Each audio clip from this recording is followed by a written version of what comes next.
What's up guys, I'm Phoenix Master 1 and we've got a lot of premium fodder in Divine Codes 5. So this is going to be my breakdown of it. I'll also be giving you sample builds for each combat manual, and this is going to be helping you decide which path you want to go on. And overall the rules are going to be same with Divine Codes 5, though it's worth keeping in mind that the rearmed manuals that you can get in Divine Codes 5, they are going to be refreshing the arcane inheritance of a rearmed unit when you merge the manual. So if you have a copy of that rearmed unit, then you can fodder them for a lot of premium skills and then refresh their inheritance by making use of the combat manual. So it is worth keeping in mind because this is the first time we've got rearmed units in the Divine Codes. And I'm going to be having my rating criteria for each combat manual and each path. So it does depend on the personal preference, but these are the four main factors I'm going to be keeping in mind. So let's begin with the switch and engage path, and this path starts off really strong with Halloween Seadall giving you Pumpkin Stem Plus, which is a decent red tome if you don't really have an arcane tome because it does have bonus doubler 4 built in, and he is a good bridge fodder for giving you Infantry Null Follow-Up 3 and also Attack Resistance Finish 3. So this is going to be helping you if you also grab New York Kvasir from the Archanea path, so you are able to get the tier 4 version. But even in the tier 3 version, it is going to be helpful on many of the infantry dancers, and it's just that you're not going to be getting the null follow-up and the order status yourself. So a really good combat manual. And then we have got Celine with Canto Control. So this is definitely a meta skill for Aether-Raid's defense and Summoner duels. In Aether-Raid's defense, you can stop your enemies from retreating by using their Canto, and in Summoner duels this is needed because units have a lot of range and they're just able to hit and run otherwise with stuff like Duo Kagero. So Canto Control is the equalizer, which is going to be helping you, and Summoner duel units like Duo Crom and Gatekeeper can work there. And in Aether-Raid's defense also you can run Gatekeeper, so these are one of the better Canto Control recipients. And then in the middle path we've got some insane value with Summer Ivy giving you Soaring Guidance, Still Water 4 and Sabotage Attack Resistance 3. So if you have a high resistance flyer, then they can make use of all of these skills. And even if you don't, Soaring Guidance is still worth foddering to any kind of plus and merge dancer or flying unit like Peony for example, which a lot of people are going to be using in the light season. So the warping that Soaring Guidance enables is really good. And even though we do have a tuned Ivy with Soaring Echo, this is still an option which is really good for so many flyers. And the fact that you could get this in the middle of the path is so good because you're not going to be spending that many codes, and if you don't really want the other fodder units from this path, you can just, get until this point and still leave with some really amazing fodder. Then there's also Winter Dimitri if you want to proceed with this path, and he's going to be providing amazing fodder with No Quarter, Attack Speed Prime 4 and Panic Smoke 4. So No Quarter is going to be an amazing special for so many units for piercing through the damage reduction of the enemy unit, and Attack Speed Prime is going to be a skill that you could run and Aether-Raid's offense on many of your Omni tanks because it's easier to give a lot of visible status effects in Aether-Raid's offense, and because of Emblem Marth's ring, a lot of units can retaliate back with No Quarter or even loop No Quarter like Brave Marth can. So this is a very valuable skill which you're going to be getting without even going to the end of this path. And if you're going to be going to the end, then you're going to be getting Rearmed Ingrid with Arcane Lewin and Guard Bearing 4. So the only reason why she's not a 10 out of 10 is because you're still going to be able to get Guard Bearing out of the Nabata Juno, who's a lot earlier in the path. And even though Ingrid can just help you copy a lot of fodder like No Quarter, Prime, Soaring Guidance, still you can get the value out of Guard Bearing 4 if you want to go that path. But still Arcane Lewin is the best lance for a lot of units because of its null follow-up effect and the fact that you can get -1 special cooldown out of it. If you're going to be using this on a flyer, then you can get Guard Bearing 4 and Speed Defense Hold at the same time. But even if you don't, a lot of lance units just want to get this weapon, so the fact that it's present in the Divine Codes is really amazing. Overall, the switch and engage path is definitely one of the better paths in Divine Codes 5 because of its value in the middle fodder with Soaring Guidance of Summer Ivy and also No Quarter and Prime Skill of Dimitri. So even if you don't go to the end, you're still going to be getting a lot of value, and the starting manuals are also pretty good with Canto Control and Infantry Null Follow-Up. Awakening and Fate's path starts off pretty shaky with Valentine Hana providing Petalfall Blade Plus, which is the same as Null Blade Plus, and we did get Inigo in the quest, so it's not really all that unique. And Special Fighter is also present on Murdoch, it is still useful to chain and bridge the fodder with Special Fighter 4 with Winter Black Knight, but Armored Stride is a very niche skill and there are not many armor units that want to go the player phase route, and even if they want to, Assault Troop is just a better skill. So unfortunately, Hana doesn't really provide you with a lot of value, but same cannot be said for Bridal Seri, whose value has definitely gone up because of Soaring Echo. So now you can run other slotsy skills, and Rain Snap is definitely an option that you can run on a lot of the flyers because it is going to be giving you that extra movement, which does help you position better, and it can definitely help you with competitive game modes like Summoner Duels, where you can position your Bridal Catria a lot better and still provide the warping with Soaring Echo. So Rain Snap is a wonderful option for so many of the flyers, especially if you're going to be giving them Soaring Echo attune scale. And then in the middle path, we're going to be having insane value with Severa providing you with Godlike Reflexes, Attack Speed Finish 4, and Buffer 4. So Buffer 4 is going to be allowing you to pre-charge your Godlike Reflexes, and then you can just loop the Godlike Reflexes either by running the Pledge scale, or if you have special charges in the weapon like Arcane Devourer. And Attack Speed Finish 4 is also really good on the slot A, now that we have got Distant Counter Melee Sacred Seal. So this is going to be easy to get if you get Young Rebecca Combat Manual, and then get the Finish 4 scale and all of the other premium scales from Severa. And this is going to be the manual if you're trying to build up any of the fast infantry units, because chances are they're going to be needing Godlike Reflexes for the unpierceable damage reduction, and also Buffer 4 giving you that tier 4 damage reduction, Phantom Speed, and the pre-charging. And Finish is going to be giving you healing and true damage, which is really good.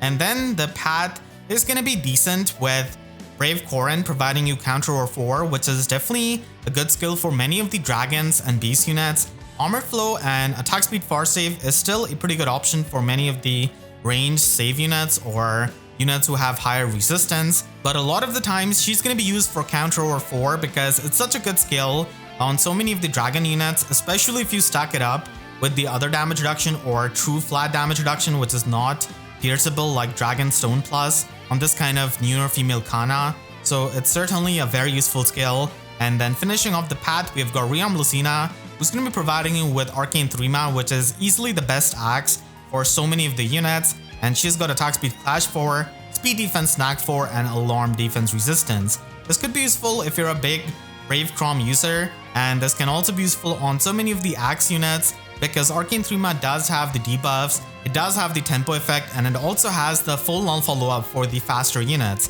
So it's a really good arcane weapon for so many of the axe units, and Rearmed Lucina herself is going to be able to chain and duplicate a lot of fodder skills if you already have her as a unit.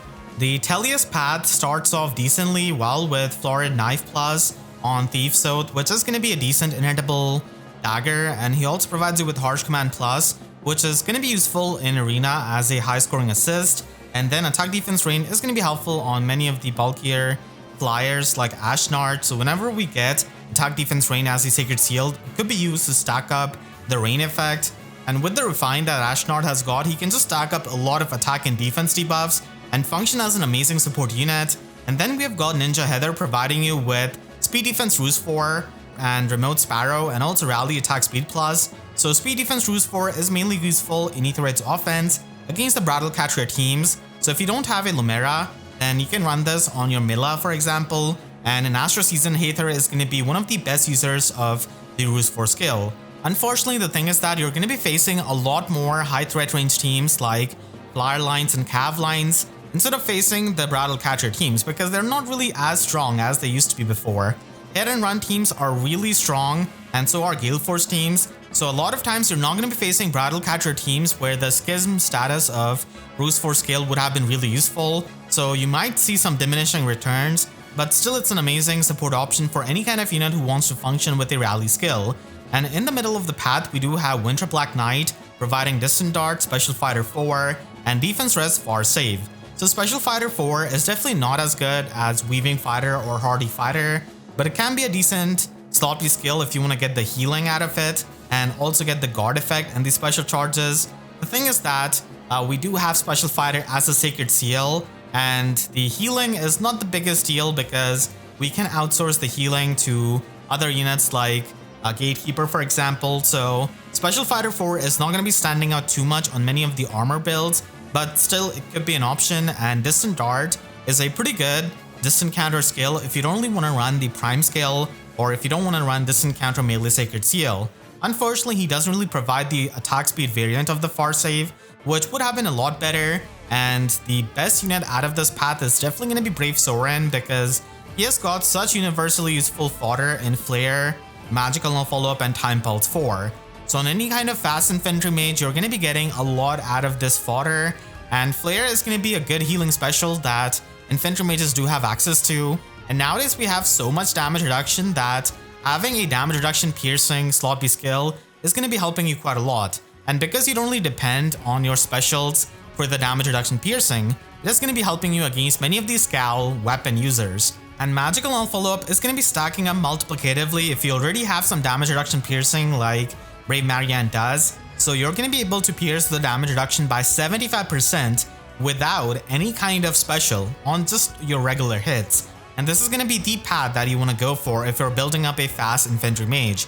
Finishing off this path, there's going to be Rearmed Ginnungagap, and she does have Arcane Void as the Arcane Dagger, and Lethality, Fire Flood Boost 3, and also Fatal Smoke 4. So it's a mix of many of the good skills. Fire Flood Boost 3 is going to be a pretty good tanking skill, and it is also useful on many of the units that just want to get the guard effect out of their slotty skill and also get some extra bulk.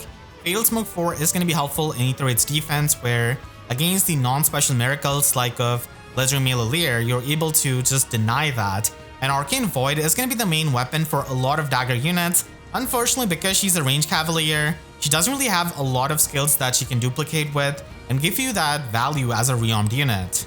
The GBA Games path is easily one of the best and almost perfect Divine Code paths that we've got. So right from the jump, it gives you the value with attack speed finish 3 and null follow-up 3. So this is going to be helping you as a bridge fodder if you're going to be getting Ascended Fur later down the path, and you're probably going to be doing that because this path gives you a lot of value. And if you're going to be going the Awakening path, then Severa is going to be giving you attack speed finish 4. So the bridge fodder from the first manual is really good. And then as the second manual, you've got Guard Bearing 4 with Nabata Juno giving you that, and also attack defense oath 4. So this is going to be a really good skill on many of the flyers that just want to run a low cooldown special or want to run no quarter, and if they don't want to run Gambit and some kind of 5 cooldown special like Ether or Miracle. So it gives you immense value because it is especially good on flyers that have any kind of flat damage reduction like Carmag or Chloe here, and it's just going to be giving you different form of damage reduction. So even if you don't have any kind of damage reduction to begin with, many of the melee flyers are going to be wanting to run this for getting that 60% damage reduction, and that is really amazing while also getting the Oath 4 skill this early on in the path. And then in the middle, we've got the massive value with Ascended Fur, giving you attack speed finish 4, physical null follow-up for the damage reduction piercing, and attack speed Oath 4. So all of these skills could be obtained if you got Rebecca at the start and if you have the null follow-up fodder. So this is going to be giving you immense value on many of your projects, especially on arena projects like Cyril, for example. And then you get some good value with young Hector giving you Armored Beacon, Vengeful Fighter 4, and Defense Rest Far Save 3. So Armored Beacon is valuable on many of the armor units because it gives you unpierceable damage reduction, and Vengeful Fighter 4 is going to be giving you that breath effect, the guaranteed follow-up attack, and also the attack debuff on the enemy. And I mean, Far Save is going to be helping if you're trying to stack up any kind of bulk. So this is going to be a standard combat manual to get if you're building up any kind of slow armor unit. And then finishing off this path, we have got Rearmed Tana herself. So Arcane Astron is actually one of the less good skills of her, and the most value comes from Guidance 4 and also Attack Speed Unity, which you can get at the same time. So this is going to be again as valuable as Soren Guidance. And this is going to be useful on many of the flying units, on units like Battle Catria, on many of your arena flyers. If you're using any kind of armor unit, then Guidance 4 is going to be a lot more helpful than Soren Guidance. And Attack Speed Unity is also really good to get in the slot A. So this path, in my opinion, is the best Divine Codes path that we've got in the game right now because of the sheer value you get from start to finish. It's definitely pretty hard to follow up after the GBA Games path. And unfortunately, Jugdral Games path is going to be struggling with the start, with Arthur giving you Grand Vulture, which is a pretty mediocre inedible weapon. It's definitely no arcane caliburness, so it's only useful if you're not going the full length to give the most amount of premium fodder to your green mage. Attack speed ideal 4 is pretty much not a finish skill, so that's why it's a bit inferior on a lot of units. But hey, if you have the desperation status like said, then you're gonna be pretty much at full HP and you're gonna be able to make use of attack speed ideal really easily. And speed resistance menace is again not that good compared to a lot of these slot C options, even on many of the cavalry units, because now we do have inside attack speed, which is going to be a lot better than just debuffing like 1 or 2 enemies with the menace skill. So I don't really value the fodder of Arthur too much, and unfortunately it doesn't get better on the earlier manuals because 2 times Sigurd only provides you with remote sturdy and seal resistance 4. And it's mostly going to be going to Juno or Bramimond if we have not really invested too much into them, because not a lot of units want to run remote sturdy, and seal resistance 4 does face competition from the other options that we just have, even on flyers like Juno, who could run occultist strike. So not the greatest fodder, but it does get better with Ascended set giving you amazing value with attack speed ideal 4, special spiral 4 and infantry pulse 4. And Garrick is going to be easily one of the best options with infantry pulse 4 because he's such an amazing heal force unit who can pulse down any kind of ally with his weapon, and he also pulses himself down. So doubling down on his support is really good while benefiting yourself, and tier 4 version of infantry pulse does give you these special charges yourself, so it's really useful on many of the Gale Force teams, and even for setting up special spiral if you're going to be using that on any kind of nuke. And then we have got back-to-back infantry pulses 4 with Tana giving you Holy Pressure, attack speed ideal, wrathful tempo, which is definitely really good with Arcane Charmer and Glitter of Light, and infantry pulse 4. So again, this is going to be helpful for any kind of Gale Force enthusiast because it's a very valuable skill, and if you are going to be building up any kind of healer, then wrathful tempo is going to be an amazing premium skill that you can run on your healer. And then finishing off the path, we've got Reinhardt. So being a range cavalry unit just like Ginnungagap, not a lot of skills he can duplicate, but he does give Arcane Thunder as the Arcane Blue Tome for the faster blue mages, and he also gives you speed resistance Fortress 3. And the tier 4 version of the Fortress skills are a lot better because they give you minimum Canto 1 even after teleporting with something like Attack with Echo. So this path does give you decent value, but it's definitely relatively weak compared to a lot of the other paths that we have got in Divine Codes 5. The final path is going to be the Archanea and Heroes path, and it does start off pretty strong with Wind Tribe Catria giving you White Wind Bow Plus. So this weapon does give you the Null Panic and the Null Follow-Up status, and it is easily on par with many of the Arcane Bows that we have got. So it is going to be giving you extra attack and speed, and this is definitely a good weapon if you can run Attack Speed Pledge in the slot C and get another status effect. And even if you are a ranged cavalier, you're still going to be able to make use of Speed Defense Fortress, which Wind Tribe Catria does give you. And again, Harsh Command Plus is going to be a good skill that you can get for arena usage. That is going to be high scoring. And Attack Speed Catch 3 is going to be a good bridge fodder, especially for Divine Codes 4 because we do have a lot of attack speed catch present there. And then we have got Spring Triandra giving you Firestorm Dance 3 and Defense Res Hold. So Firestorm Dance 3 does give you the Desperation status on the target ally, and this can definitely be a really good way of also getting Canto 1 on your Dancer. So this is going to be an amazing option on any kind of Mythic Dancer like Triandra, Plumeria, Peony, and it's also a 300 SP sloppy skill, so it does help in arena scoring. And if you run this along with Infantry Speed Tactic or Infantry Null Follow-Up, then you're able to give the Null Follow-Up status as well as the Desperation status at the same time, which does have really good synergy, and it does help you trigger your follow-up attacks a lot easily. So if you're trying to plus and merge a Dancer, then this could definitely give you the value. And then we have got New York Kvasir giving you Flash Barrow, Lull Speed Resistance, and Infantry Null Follow-Up 4.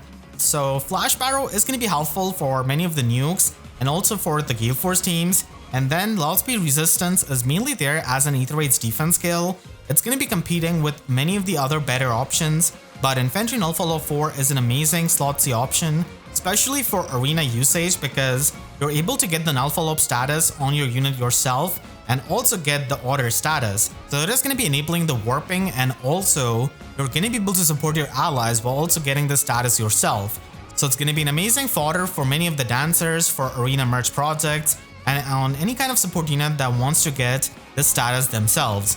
And then we've got Fallen Maria giving you Holy Panic, Attack Speed Unity, Poetic Justice, which is going to be helpful if you're not going to be running Wrathful Tempo, and it does help on many of the healers that are not infantry, because Wrathful Tempo is an infantry only skill. And then she's got Even Recovery, which does not give you as much value as Poetic Justice or Attack Speed Unity. So she's a bit late in this path, but still, the value is decent, especially with Arcane Charmer available as an Arcane Staff. But she's no Tina giving you Wrathful Tempo and also Infantry Pulse 4, which I definitely value a lot more. And then finishing off this path, we have got Rearmed Sonya, and she has the only ploy skill that we have got in the entire Divine Codes combat manual. So I do value that quite a bit because ploy skills are an amazing option for debuffing your enemies, supporting your allies, and also benefiting from them yourself. And Arcane Caliburnus is going to be a pretty good green tome for many of the mages, especially the slower mages. Escape Route 4 does give you Canto 1, so it's useful on some of the units, but definitely it is going to be facing competition from the other options. And the ploy skill and the weapon are definitely the main fodder that she provides. So this path is surprisingly good. If you're building up any kind of dancer or healer, then it is going to be helping you with the fodder, and having the only ploy skill in Divine Codes is certainly really valuable. You can click the link on your screen right now to see some of the Gale Force clears that I've done in Ether 8's offense, and make sure to subscribe and hit the notification bell because YouTube sub boxes are about as functional as having any kind of pre-combat damage skill in Divine Codes 5. So with that said, I'll see you guys next time. Thank you so much for watching and have a great day.